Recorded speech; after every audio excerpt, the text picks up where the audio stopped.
இப்போ even breast எடுத்துட்டா கூட நிறைய இப்போ இந்த சிலிக்கான் இம்ப்ளான்ட்ஸ்லாம் வச்சு கூட என்ன டைப் ஆஃப் கட்டின்றது இந்த பயாப்சி பண்ணுறோம் இல்லையா அதில் தான் வரும். அந்த இடத்துல வந்து நிறைய பேர் அப்படியே நிற்கிறது பார்க்கும்போது நமக்கே கஷ்டமாக இருக்கும். சில பேருக்கு அதுவே ஒரு பயமாக இருக்கும், நமக்கு கட்டி இருக்குன்னு அதை யோசிச்சுட்டு இருப்பாங்க. பால் சுரக்க அந்த ஆப்சஸ் வந்து கிளியரே ஆகாது. அந்த கட்டி அவங்க எப்படி பார்க்குறாங்க, அது எந்த அளவுக்கு அவங்களுக்கு பெயின் கொடுக்குது, தொந்தரவு கொடுக்குது, அதை பொறுத்து வில் டிசைட்.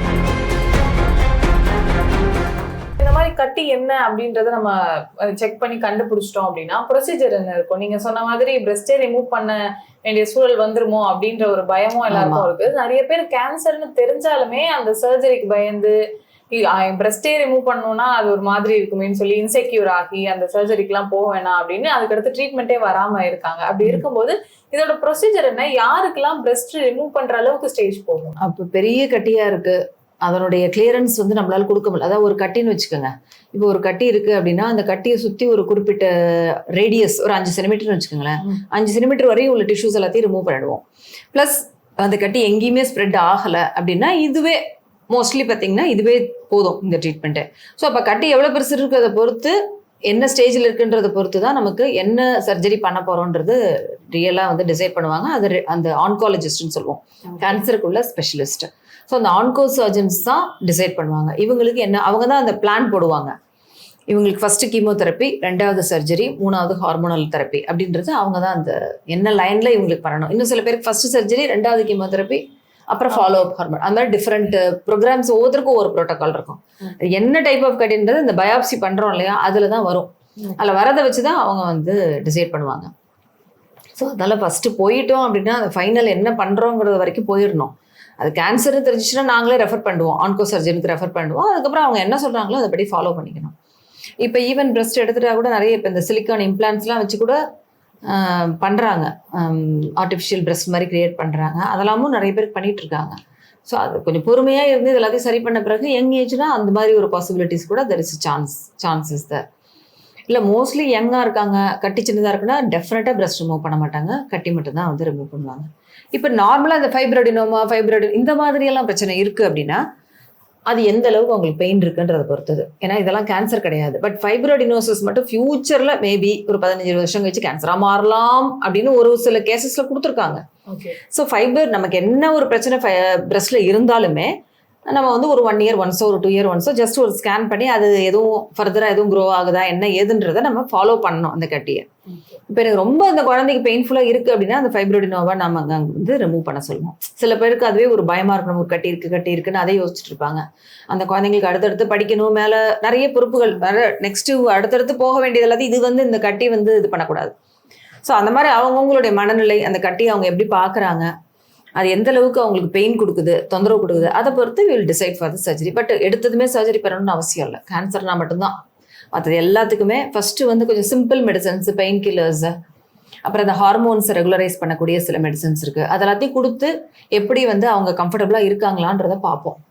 கம்ஃபர்டபுளாகவே இல்லை, ரொம்ப பெயினாக இருக்குன்னா தான் சர்ஜரி பண்ணி நம்ம அந்த கட்டியை கம்ப்ளீட்டாக ரிமூவ் பண்ணி அனுப்புகிறப்ப ரிசல்ட்ஸ் வந்து எப்படி வரும்ன்றது தெரியும். பட் பிரஸ்ட்டில் வரக்கூடிய இது மாதிரி சிஸ்டோ இல்லை ஃபைப்ரோடினோமாலாம் என்ன பிரச்சனைனா திரும்பவும் வரலாம். அது அவங்களுடைய பிரஸ்டினுடைய டிஷ்யூவோட தன்மையை பொறுத்தது. ஸோ ஒன்று ரிமூவ் பண்ணால் இன்னொன்று வரதுக்கு வாய்ப்பு இருக்கு. அதுக்கு ரெகுலரான ஃபாலோ பண்ணிக்கணும். திரும்ப வந்தாலும் மனசை விடக்கூடாது. ஓகே, இந்த கட்டியினுடைய தன்மை இப்படிதான் அப்படின்றத புரிஞ்சுக்கணும். இன்னும் இப்போ பிரஸ்ட் ஃபீடிங் மதர்ஸ் இல்லை அந்த ஏஜில் அந்த மாதிரி இருக்கவங்களுக்கு பிரஸ்ட்டில் ஆப்சஸ் வரதுக்கு வாய்ப்பு இருக்கும். அந்த இன்ஃபெக்ஷன்னால ஏதாவது ஒரு சின்ன ஒரு சிஸ்ட் இருக்கும், அது பார்த்தீங்கன்னா டக்குன்னு இன்ஃபெக்ஷன் ஆகி பிரஸ்ட் ஆப்சஸ் ஆகும். சம்டைம்ஸ் ஃபீட் பண்ணுற மதர்ஸ்க்கு பால் கட்டி போயிட்டு அது பிரஸ்ட் அப்சஸாக மாறும். ஸோ பால் கட்டுது, லைட்டாக ஒரு பெயின் இருக்குது அப்படின்னால இம்மிடியேட்டாக டாக்டர்கிட்ட போய் ஆன்டிபயோட்டிக் எடுத்து அதை கிளியர் பண்ணிக்கணும். இல்லை அப்படின்னா அது ஆப்சஸ் சலமாக அப்படியே மாறிடும் அந்த பால் ஃபுல்லாக. அப்புறம் ரொம்ப கஷ்டமாயிடும். அதை கிளியர் பண்ணி அதை பேபிக்கு ஃபீட் பண்ணவும் முடியாது, ஒரு ஃபீட் பண்ணாமல் இருக்கவும் முடியாது. 2 கட்டானா ரொம்ப கஷ்டமாக இருக்கும். ஓகே, ஏன்னா அது பால் சுரக்க அந்த ஆப்சஸ் வந்து கிளியரே ஆகாது. இன்னும் நிறைய. ஆமா, அதனால வந்து அந்த மாதிரி இருக்கவங்கன்னா, ஏன்னா உடனே ஃபீவர் வந்துடும். பால் கட்டினா இம்மிடியேட்டா ஃபீவர் சில்ஸ் எல்லாம் வர ஆரம்பிச்சிடும். அதனால ஆரம்ப கட்டத்திலே அதை சரி பண்ணி அதை ஆப்சஸாக ஆகாம நம்ம வந்து தடுத்துக்கணும். இப்போ கேன்சர் கட்டிகளுக்கு நிறைய இப்போ வந்து சொல்யூஷன் சொல்லிருந்தீங்க. பிரஸ்ட் ரிமூவ் பண்றது மட்டுமே ஒரு சொல்யூஷன் இல்லை அப்படின்னு சொல்லிட்டு டேப்லெட்ஸ், இன்ஜெக்ஷன் இப்படி நிறைய விஷயம். இதுக்கெல்லாம் செலவு எவ்வளவு மேம் ஆகும்? எல்லாருமே ஒரு ஹாஸ்பிட்டல் போனாலே செலவு ரொம்ப அதிகமாகும்ன்ற ஒரு விஷயம் இருக்கு. அண்ட் கவர்மெண்ட் ஹாஸ்பிட்டல்ஸ்ல இதுக்கான ட்ரீட்மெண்ட்ஸ் எல்லாமே எப்படி? ஆக்சுவலாக கவர்மெண்ட் ஹாஸ்பிட்டலில் இப்போ கேன்சருக்கான நிறைய ட்ரீட்மெண்ட் வந்து எல்லா இடத்துலையுமே இருக்கு. இப்போ வந்து நியூவர் மெடிசன்ஸ் நிறைய புது புது மெடிசன்ஸ் வந்திருக்கு. இப்போ அடையார் கேன்சர் இன்ஸ்டியூட்லாம் பார்த்தீங்கன்னா நியூவர் மெடிசன்ஸ் ரிசர்ச் போயிட்டு இருக்கோம். இப்போ ஒரு கட்டி இருக்க ஒருத்தங்களுக்கு அது ஹார்மோனும் ரெஸ்பாண்ட் பண்ண மாட்டேது, எதுக்குமே ரெஸ்பாண்ட் பண்ண மாட்டேதுன்னா அவங்களாம் அந்த ரிசர்ச்சில் என்ரோல் ஆகிக்கலாம். ஏதாவது நியூவர் மெடிசன் யூஎஸ்ல கண்டுபிடிச்சது இல்லை வேற கண்ட்ரீஸ்ல இஸ்ரேல் அந்த மாதிரி கண்டுபிடிச்ச மெடிசன்ஸை இங்கே வந்து ட்ரையல்ஸில் இருப்பாங்க. அது பயங்கர காஸ்ட்லியாக இருக்கும் அந்த மெடிசன்ஸ். ஒரு டோஸே வந்து இட் மேபி 3 lakhs 4 lakhs இருக்கலாம். பட் இந்த ட்ரையலில் போகிறப்ப it will be free of cost. அந்த மாதிரிலாம் க்யூர் ஆனவங்கலாம் நிறைய பேர் இருக்காங்க. அந்த ட்ரையலில் போய் நான் பார்த்துருக்கேன்னா அது அடையார் கேன்சர் இன்ஸ்டியூட்டில் அதெல்லாம் பாசிபிலிட்டிஸ் இருக்குது. பட் வி ஷுட் அண்டர்ஸ்டாண்ட் யாருக்கு அது ஒர்க் ஆகும் தெரியாது. But there is a chance அது கிளிக் ஆகிறதுக்கும். எனக்கு தெரிஞ்சு ரொம்ப ஒருத்தருக்கு இதுக்கு மேலே உங்களுக்கு ஆப்ரேஷன் கூட பண்ண முடியாது சார். அவர் போய் அந்த ட்ரையலில் என்ரோல் ஆகி நல்லா ஆயிட்டாரு. கம்ப்ளீட்டாக அவருக்கு வந்து அந்த வாயில இருந்த புற்றுநோயிலேருந்து கம்ப்ளீட்டாக க்யூர் ஆச்சு. அது அவங்கவுங்களுடைய நோயினுடைய தன்மையை பொறுத்தது. அதனால எல்லாருக்கும் அது ஒர்க் அவுட் ஆகுமா தெரியாது. பட் டெஃபினெட்லி எதுவுமே ஆப்ஷன் இல்லைன்னா இந்த ஆப்ஷன் கூட ட்ரை பண்ணி பார்க்கலாம். ஸோ அந்த மாதிரி ட்ரையல்ஸில் புது மெடிசன்ஸ், நியூவர் மெடிசன்ஸ் நிறைய இருக்குது. இப்போ வந்துட்டே இருக்குது. ஈவன் லங் கேன்சருக்குலாம் முன்னாடிலாம் எதுவுமே அவங்களுக்கு டிஃப்ரென்ஷியேட் பண்ண மாட்டாங்க. பட் இப்போல்லாம் கரெக்டாக அந்த ஒரு பர்டிகுலர் கேன்சருக்கு இந்த பர்டிகுலர் மெடிசனை போட்டால் டக்குன்னு கிளியர் ஆகுது. அந்த அளவுக்கு வந்து மெடிசனில் வந்து நிறைய முன்னேற்றங்கள் வந்திருக்கு.